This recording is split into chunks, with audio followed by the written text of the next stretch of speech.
Welcome back to my mother's YouTube channel Sira ಹುಡುಗಿ ಶಿಕ್ಕ blogs Kannada.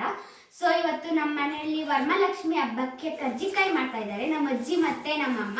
So ಬನ್ನಿ ಯಾವ ರೀತಿ ಮಾಡ್ತಾರೆ ನೋಡೋಣ. ಸೊ ನೋಡಿ, ಕರ್ಜಿಕಾಯಿ ಮಾಡಲಿಕ್ಕೆ ಎಲ್ಲ ಇಂಗ್ರೀಡಿಯೆಂಟ್ಸ್ನು ರೆಡಿ ಮಾಡಿ ಇಟ್ಕೊಂಡಿದ್ದೀನಿ.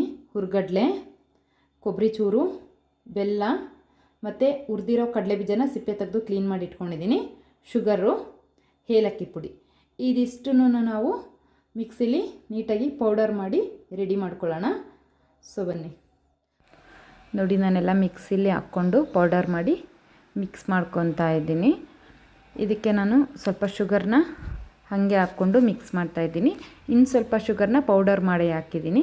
ಕೆಲವರು ಬರೀ ಬೆಲ್ಲ ಮಾತ್ರ ಯೂಸ್ ಮಾಡ್ತಾರೆ. ನಾನು ಸ್ವಲ್ಪ ಒಂದು 3 kg ಅಷ್ಟು ರೆಡಿ ಮಾಡ್ಕೊಂಡಿದ್ದೀನಿ. ಅದಕ್ಕೆ ಬೆಲ್ಲ ಮತ್ತು ಸಕ್ಕರೆ ಎರಡನ್ನೂ ಯೂಸ್ ಮಾಡ್ಕೊಂಡಿದ್ದೀನಿ. ಇನ್ನು ಕೆಲವರು ಎಳ್ಳನ್ನ ಹಾಕ್ಕೊತಾರೆ. ನಾವು ಎಳ್ಳನ್ನ ಹಾಕಲ್ಲ, ನಮಗೇನು ಅಷ್ಟು ಎಳ್ಳು ಇಷ್ಟ ಆಗಲ್ಲ. ಮತ್ತು ಕಡಲೆ ಬೀಜನೂ ಅಷ್ಟೇ, ಕೆಲವರು ಹಾಕ್ತಾರೆ, ಕೆಲವರು ಹಾಕಲ್ಲ. ನಮ್ಮ ಕಡೆ ಕಡಲೆ ಬೀಜನ ಹಾಕ್ತಾರೆ, ಹಂಗಾಗಿ ನಾನು ಕಡಲೆ ಬೀಜನ ಹಾಕ್ಕೊಂಡು ಮಾಡ್ಕೊಂಡಿದ್ದೀನಿ. ಯಾಕೆ ಭೂಮಿ ನೀಟಾಗಿ ಮಾಡಲಿಲ್ಲ ಅಂದರೆ ನಿನಗೆ ಕರ್ಜಿಕಾಯಿ ಕೊಡಲ್ಲ.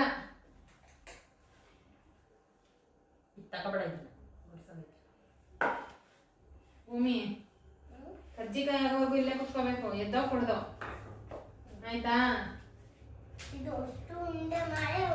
ಅದೆಷ್ಟು ಖಾಲಿ ಮಾಡೇ ಹೋಗ್ಬೇಕು.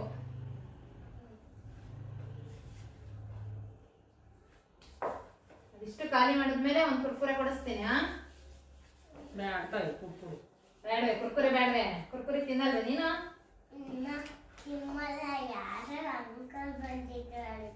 ಯಾವ ಅಂಕಲ್? ಎಲ್ಲಿ?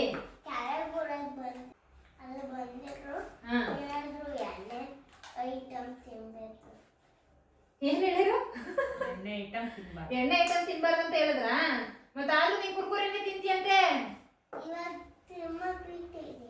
ಇವಾಗ ತಿನ್ನೋದ್ ಬಿಟ್ಟಿದ್ಯೆ? ಹಂಗಾರೆ ನಿಮ್ಮ ಯಾರೋ ಅಂಗಡಿ ಹೆಸರು, ಆಂಟಿ ಹೆಸರೇನು? ಶಾರದಾ ಆಂಟಿ. ಆ ಆಂಟಿ ಕೇಳಲ್ಲ ನಮ್ಮ ಭೂಮಿ ಇನ್ ಕುರ್ಕುರೆ ತಗೊಳಲ್ವ ಅಂತ?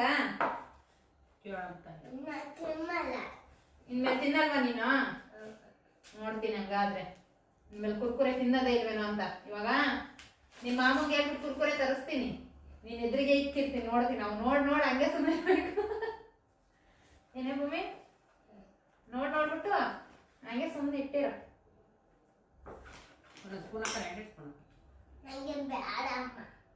ಏನ್ ಬೇಡ ನೋಡು, ನೀನ್ ಅದ್ರಲ್ಲೆಲ್ಲ ಆಗ್ತಾ ಇದೆಯಾ? ನೀಟಾಗಿ ಮಾಡ್ಬೇಕು, ನೀಟಾಗಿ ಮಾಡ್ಲಿಲ್ಲ ಅಂದ್ರೆ ಹೊಡಿತೀನಿ. ಒಂದ್ 2-3 ತಗೊಂತೀನಿ ನಾನು. ನಿನಗೆ ಕಿತ್ತಾಕಿರ ತಗೋಬೇಡ, ನಿಧಿ ಬೇಕಿದವು.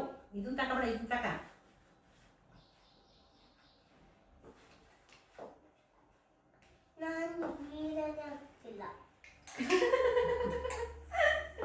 ನೀನೇ ಚಿಂತೆ ಮಾಡ್ಬೇಡ ಬಿಡು, ಗೊತ್ತಾಯ್ತಲ್ಲಿ. ನಡಿ, ಅದಿನ್ನ ಹಾಕಿಲ್ಲ ಅತ್ತೆ.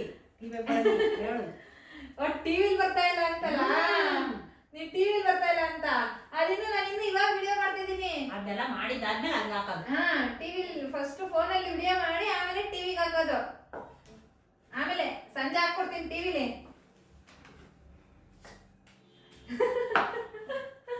ಅವಳು ಈಗ ಮಾಡ್ತಾ ಇದ್ರೆ ಅದು ನೋಡ್ಬೋದು ಹಂಗ.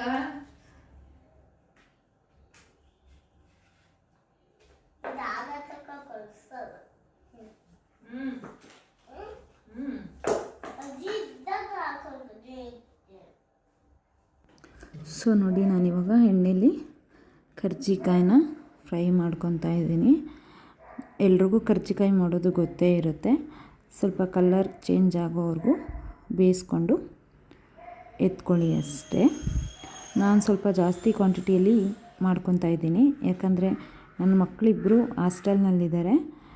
ಅವ್ರಿಗೂ ಸ್ವಲ್ಪ ಕೊಟ್ಟು ಕಳ್ಸೋಣ ಅಂತ, ಹಾಗೆ ಅಮ್ಮಂಗೆ ಮತ್ತು ಅಕ್ಕನಿಗೆ ಸ್ವಲ್ಪ ಕೊಟ್ಟು ಕಳ್ಸೋಣ ಅಂತಂದು ಹೇಳ್ಬಿಟ್ಟು ನಾನು ಸ್ವಲ್ಪ ಜಾಸ್ತಿ ಕ್ವಾಂಟಿಟಿಲಿ ಮಾಡ್ಕೊತಾ ಇದ್ದೀನಿ. ನಾನು ಮುಂಚೆನೇ ಸ್ವಲ್ಪ ಸ್ಟಫಿಂಗ್ನೆಲ್ಲ ರೆಡಿ ಮಾಡಿ ಇಟ್ಕೊಂಡಿದ್ದೆ. ಅಮ್ಮ ಹೇಳಿದರು ಮುಂಚೆನೇ ರೆಡಿ ಮಾಡಿ ಇಟ್ಕೋ ಅಂತಂದೇಳ್ಬಿಟ್ಟು, ನಾನು ಬಂದಮೇಲೆ ಮಾಡೋಣ ಅಂತಂದೇಳಿ. ಏಕೆಂದರೆ ನಾನು ಸ್ವಲ್ಪ ಜಾಸ್ತಿ ಕ್ವಾಂಟಿಟಿಲಿ ಮಾಡ್ತಾ ಇರೋದ್ರಿಂದ ಒಬ್ಬಳೇ ಮಾಡ್ಕೊಳಕ್ಕಾಗಲ್ಲ. ಅದಕ್ಕೇ ಸ್ಟಫಿಂಗ್ ರೆಡಿ ಮಾಡಿ ಇಟ್ಕೊಂಡಿದ್ದೆ. ಅಮ್ಮ ಇವತ್ತು ಊರಿಂದ ಬಂದರು. ಸೊ ಇಬ್ಬರು ಸೇರಿಕೊಂಡು ಕರ್ಜಿಕಾಯಿನ ಮಾಡ್ಕೊಳ್ಳೋಣ ಅಂತಂದೇಳಿ ಹೇಳಿದರು. ನಾನೆಲ್ಲ ರೆಡಿ ಮಾಡಿಟ್ಟಿದ್ದೆ, ಇವತ್ತು ಮಾಡ್ಕೊತಾ ಇದ್ದೀವಿ. ನೋಡಿ ಎಷ್ಟು ಚೆನ್ನಾಗಿ ಬೆಂದಿದೆ ಕರ್ಜಿಕಾಯಿ. ಸ್ವಲ್ಪ ಕಲರ್ ಚೇಂಜ್ ಆಗೋವರೆಗೂ ಬೇಯಿಸ್ಕೊಂಡಿದ್ದೀನಿ. ಸೊ ಬೇಯಿಸ್ಕೊಂಡು ತೆಗಿತಾ ಇದ್ದೀನಿ. ಇವತ್ತು ಅಮ್ಮ ಅಣ್ಣನ ಮಗಳನ್ನ ಕರ್ಕೊಂಬಂದಿದ್ರು. ಅವಳು ಅಪ್ಪ ಅಮ್ಮ ಎಲ್ಲಿಗೆ ಹೋದರೂ ಅವಳು ಅಪ್ಪ ಅಮ್ಮನ ಜೊತೆ ಹೋಗಬೇಕು, ಇಲ್ಲಾಂದರೆ ತುಂಬ ಹಠ ಮಾಡಿಬಿಡ್ತಾಳೆ. ನಾನು ಅವಳನ್ನ ರೇಗಿಸ್ಕೊಂಡು ಕರ್ಜಿಕಾಯಿನ ಮಾಡ್ತಾಯಿದ್ದೆ. ಸೊ ಈ ವಿಡಿಯೋನ ಇಲ್ಲಿಗೆ ಎಂಡ್ ಮಾಡ್ತಾಯಿದ್ದೀನಿ. ಪ್ಲೀಸ್ ಈ ವಿಡಿಯೋ ನಿಮಗೆ ಇಷ್ಟ ಆಗಿದರೆ ಲೈಕ್ ಮಾಡಿ, ಹಾಗೆ ಶೇರ್ ಮಾಡಿ, ಕಮೆಂಟ್ ಮಾಡಿ. ಪ್ಲೀಸ್ ಯಾರೆಲ್ಲ ಸಬ್ಸ್ಕ್ರೈಬ್ ಮಾಡ್ಕೊಳ್ದೆ ವಿಡಿಯೋಸ್ನ ನೋಡ್ತಾ ಇದ್ದೀರಾ, ಸಬ್ಸ್ಕ್ರೈಬ್ ಮಾಡಿಕೊಂಡು ವಿಡಿಯೋಸ್ನ ನೋಡಿ. ಸೊ ನೋಡಿ ಕರ್ಜಿಕಾಯಿ ಎಷ್ಟು ಚೆನ್ನಾಗಿದೆ ಅಂತಂದೇಳಿ. Thank you.